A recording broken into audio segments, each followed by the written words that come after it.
there seems to be a drop-off point, women out there. And I'm talking to you ladies. For some reason, you really want to be in improv, and you make a big point of showing your commitment to fool's play. And then what happens? This is what happens every time. You vanish for like 3 weeks, and then you show up and go, this time I'm really serious about doing improv. And then we never hear from you again. Bryn, Hilary, where are you guys? On milk bottles, that's where. Jeremiah is not a woman. I'm not talking to Jeremiah. You were looking right at him. I'm looking at that camera. Okay. Lord. So yeah, we have a hard time getting women into the troupe. I think it would take a very special kind of lady. No, I'm serious. I think it would take a very special kind of woman to join this group. I've got my own pet theories on why it's difficult for women Yeah, to but get they're into all improv. sexist.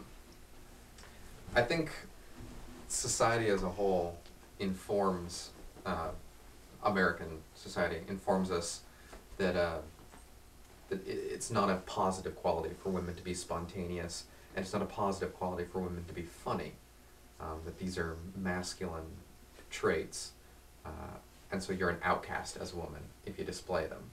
And so you're taking a huge risk by getting involved in something that's both spontaneous and comedy, and is already established as a boys' club, which pretty much every improv troupe you're going to find is a boys' club. Definitely there are exceptions.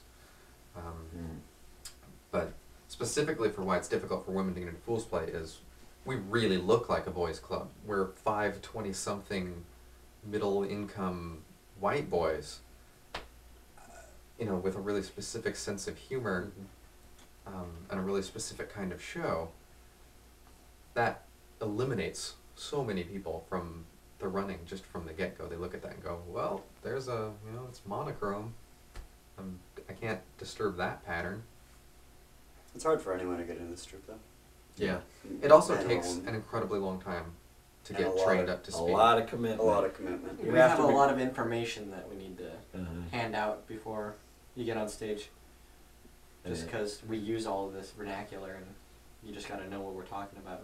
It's also a consensus-based troupe, so if one of the five of us doesn't think that a person is ready, they're not getting on stage. But then once everyone thinks you're ready and you're in, then your say is just as important since it is a consensus. And you're troupe. Exactly. And you're pretty much in for life. You're in until you quit.